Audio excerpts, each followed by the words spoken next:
Sebelum lanjut nonton video ini, jangan lupa subscribe, like, and share ke teman-teman kalian. Bismillahirrahmanirrahim.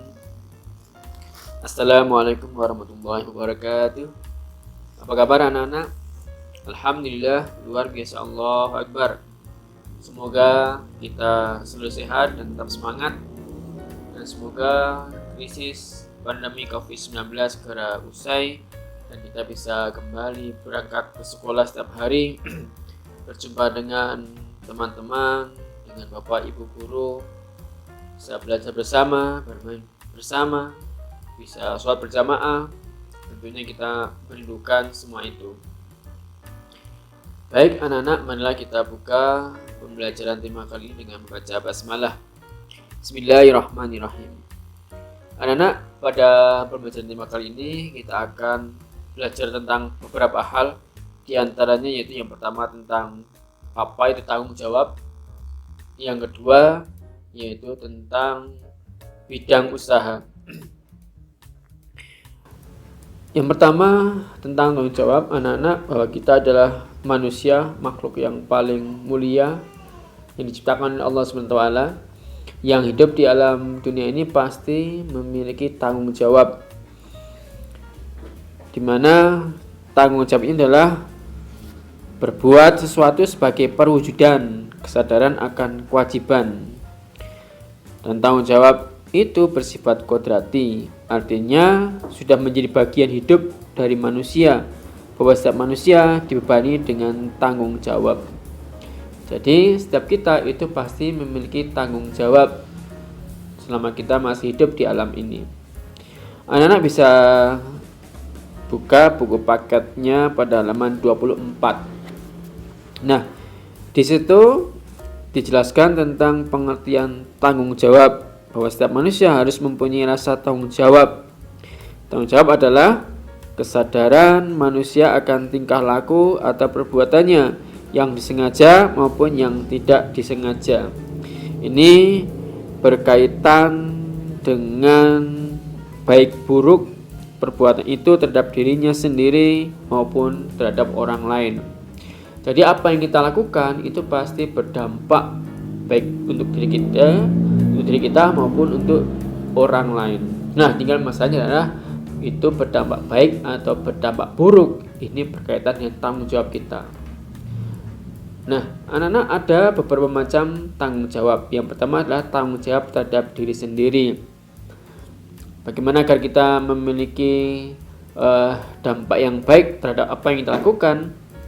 Maka kita memiliki tanggung jawab terhadap diri sendiri. Di antaranya adalah kita harus menjaga kesehatan.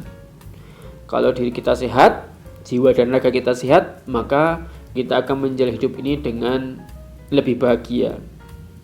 Kemudian juga kita harus menjaga kebersihan. Kalau badan kita sehat, lingkungan kita sehat, maka kita juga akan menjalani hidup ini dengan lebih bahagia.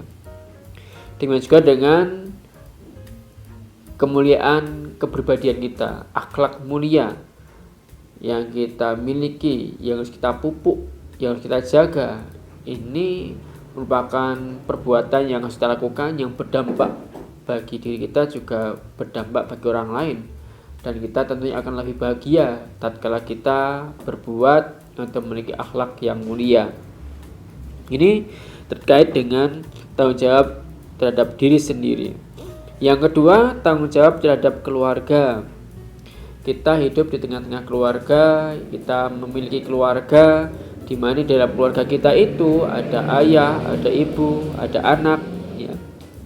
Nah, ini memiliki tanggung jawab masing-masing. Seorang ayah sebagai kepala keluarga memiliki tanggung jawab, memiliki kewajiban untuk bekerja, berusaha, mencari nafkah untuk memenuhi kebutuhan keluarganya. Ini tugas utama, tanggung jawab utama bagi seorang ayah. Kemudian bagi seorang ibu, tanggung jawab utamanya adalah memimpin rumah tangga, mengatur rumah tangga. Ya. Ini tanggung jawab utama seorang ibu. Kemudian sebagai anak, ini juga memiliki tanggung jawab, yaitu apa? Berbakti kepada orang tuanya. dan juga menjaga nama baik orang tuanya, menjaga nama baik keluarganya. Dan ini harus dilakukan oleh anak-anak, ya, agar kita bisa lebih hidup bahagia di tengah-tengah keluarga kita. Kemudian tanggung jawab terhadap masyarakat. Kita adalah makhluk sosial yang membutuhkan orang lain. Kita tidak bisa hidup sendiri, kita butuh orang lain, maka kita harus bergaul dengan orang lain. Kita harus bersosialisasi dengan orang lain, dengan tetangga kita, dengan lingkungan kita. Sehingga tatkala kita terjadi sesuatu pada diri kita atau keluarga kita, maka ada tetangga kita, ada lingkungan kita yang membantunya. Maka demikian juga tatkala ada tetangga kita yang membutuhkan sesuatu, maka kita jangan segan-segan untuk membantunya, untuk meringankan beban mereka. Ya. Jadi harus berkontribusi, harus bersosialisasi, ya, bergaul dengan lingkungan kita. Kemudian kita harus menjaga kerukunan di lingkungan kita, menjaga keamanan di lingkungan kita, sehingga kalau kita menjaga kerukunan, keamanan, kita bisa menjalani hidup dengan lebih nyaman di tengah-tengah masyarakat. Inilah tanggung jawab terhadap masyarakat. Kemudian yang keempat, tanggung jawab kepada bangsa atau negara. Anak-anak, ada salah satu norma, yaitu norma hukum. Kita harus taat pada norma hukum itu. Ini norma hukum yang berasal atau yang dibuat oleh aparatur negara. Untuk apa? Untuk mengatur negara ini. Nah, ini agar teratur maka harus mengikuti norma hukum, ya. Contohnya misal ketika berlalu lintas harus memakai helm, ya. Kemudian ketika ada lampu merah, ketika lampu merah menyala kita harus berhenti, tidak melanggar. Ini adalah dalam upaya untuk melaksanakan norma hukum. Tidak parkir sembarangan dan lain sebagainya. Ya, ini dalam rangka untuk menaati norma hukum sebagai tanggung jawab kita kepada bangsa dan negara. Kemudian yang kelima, tanggung jawab terhadap Tuhan. Anak-anak, kita diciptakan oleh Allah Subhanahu wa taala. Kita sebagai seorang muslim, kita memiliki tanggung jawab terhadap Allah Subhanahu wa taala. Kita punya kewajiban yang harus kita laksanakan sebagai bentuk tanggung jawab kita terhadap Allah Subhanahu wa taala. Jelas dalam agama kita telah diajarkan ada 5 rukun Islam. Ada syahadat, salat, zakat, puasa, haji. Ini adalah kewajiban yang harus kita laksanakan sebagai bentuk tanggung jawab terhadap Tuhan yang Maha Esa. Di samping itu kita juga perlu dipahami bahwa selain hubungan kita kepada Allah, hubungan Allah, juga ada hubungan kita dengan diri kita sendiri. Yaitu apa? Ada perintah untuk misalnya makan makanan yang halal. Ya, ini adalah perintah Allah. Ini hubungan manusia dengan dirinya sendiri yang juga diatur oleh Sang Pencipta.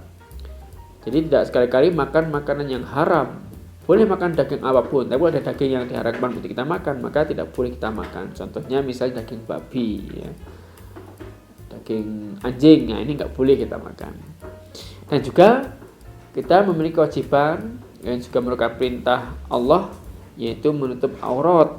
Ya, ini kewajiban kita yang hubungan dengan diri kita sendiri.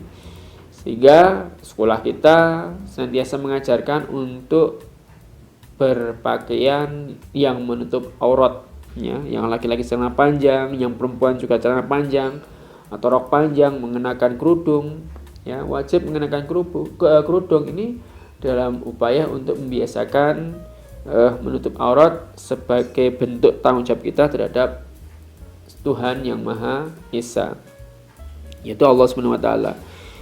Baik anak-anak, di antara tanggung jawab itu ada salah satunya adalah tanggung jawab untuk memenuhi kebutuhan keluarga, terutama bagi seorang ayah atau seorang bapak.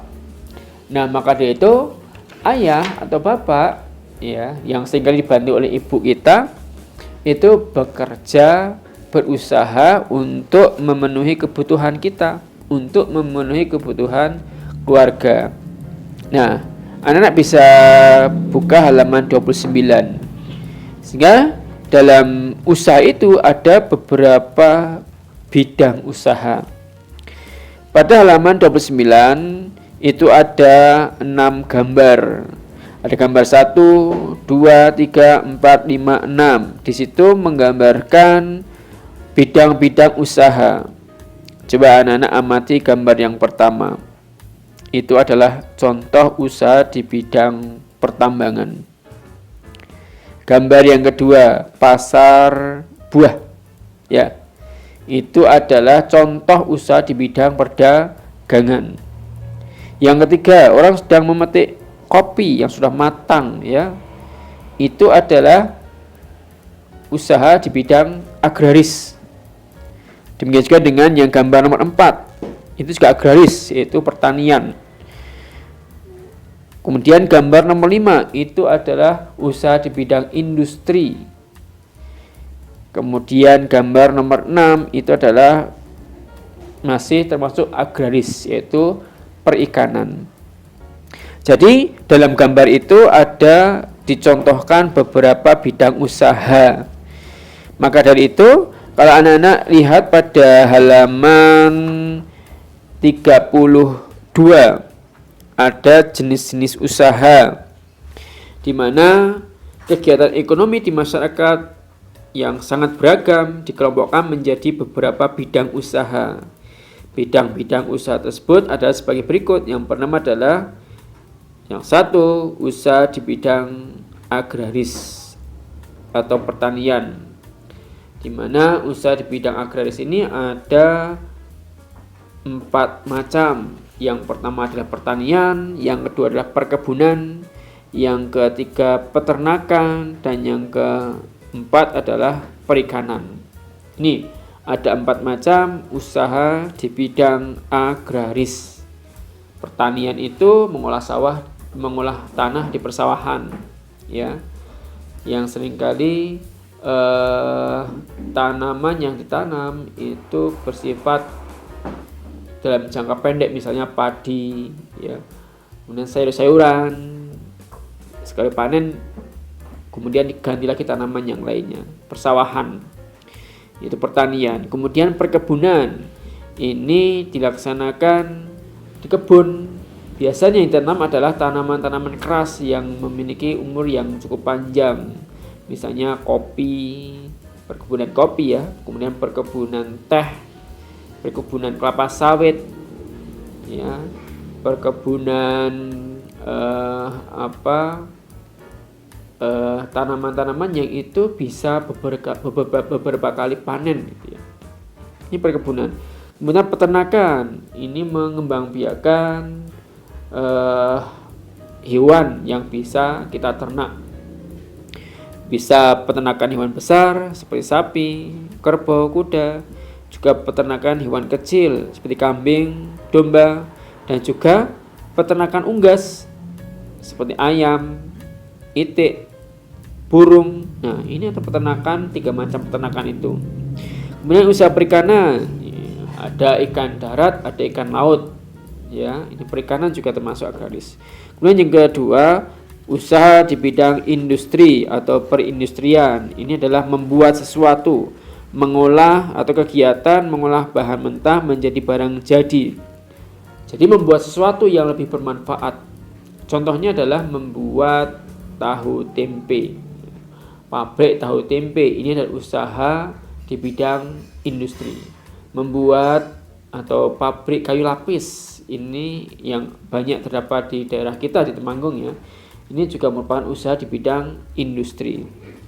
Kemudian contoh yang lain, membuat baju, membuat pakaian, ya. Pabrik garment itu juga usaha di bidang industri. Kemudian yang ketiga adalah usaha di bidang perdagangan. Itu jual beli. Dia berbelanja barang, kemudian dia jual kembali. Nah, selisih harga itu merupakan keuntungan atau laba yang dia dapatkan. Ini merupakan keuntungan dari proses jual beli. Di mana dalam perdagangan ini ada beberapa macam pedagang, ada pedagang kaki lima, ada pedagang asongan, ada pedagang keliling, ya, ada pedagang di pasar. Nah, ini merupakan usaha di bidang perdagangan. Kemudian yang keempat adalah usaha di bidang jasa. Bagaimana orang melakukan usaha untuk membantu memenuhi kebutuhan, ya, untuk membantu memenuhi kebutuhan seorang. Misalnya, tatkala kita naik bis, ya, sopir ini adalah orang yang bekerja di bidang jasa. Termasuk pilot, termasuk masinis, ini adalah orang yang bekerja di bidang jasa. Ya. Demikian juga dengan dokter, ya, bidan, ya, ini adalah usaha di bidang jasa. Dokter membantu orang sakit untuk mendapatkan kesembuhan, bidan membantu orang untuk melahirkan. Nah, ini adalah juga termasuk usaha di bidang jasa. Kemudian yang kelima adalah usaha di bidang pertambangan. Yaitu pertambangan adalah usaha untuk mengambil kekayaan yang telah disediakan oleh bumi kita, yang terkandung di dalam perut bumi kita. Contohnya apa? Pertambangan emas, seperti pada gambar halaman 35, ya. Di situ ada pertambangan emas yang dilaksanakan secara tradisional dan ada pertambangan emas yang dilakukan secara modern. Wah, lihat truk sama traktornya itu besar sekali. Ya. Kemudian pertambangan yang lain, misalnya pertambangan batu bara, ini juga bidang usaha di bidang pertambangan. Kemudian pertambangan minyak bumi, ini juga usaha di bidang pertambangan. Jadi segala sesuatu usaha yang dilakukan dengan cara mengambil kekayaan yang sudah disediakan oleh perut bumi kita, dalam bumi kita, ini merupakan usaha di bidang pertambangan. Kemudian yang terakhir adalah usaha di bidang pariwisata.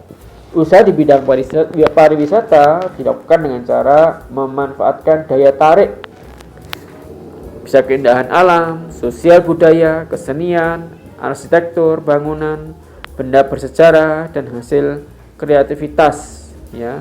Jadi memanfaatkan daya tarik itu merupakan usaha di bidang pariwisata. Dan usaha yang bisa dilakukan untuk menunjang pariwisata misalnya adalah menjadi pemandu wisata, membuka hotel, losmen sebagai tempat penginapan, kemudian menyewakan transportasi, ya, serta menjual barang-barang souvenir atau cenderamata. Ini adalah usaha-usaha yang terkait dengan pariwisata. Baik, itu anak-anak yang bisa Boy sampaikan untuk kesempatan kali ini, semoga bisa dipahami. Berikutnya sebagai tugas silakan nanti anak-anak membuat kalimat tanya. Kalimat tanya dengan menggunakan kata apa, di mana, kapan, siapa, mengapa, dan bagaimana. Ya. Ini tugas kalian yang nanti dikerjakan di lembar jawab yang saya sediakan. Sekali lagi, buatlah kalimat tanya dengan menggunakan kata tanya apa, di mana, kapan, siapa, mengapa, dan bagaimana. Semoga dilaksanakan dan tetap semangat. Demikian dari Pak Wahyu. Assalamualaikum warahmatullahi wabarakatuh.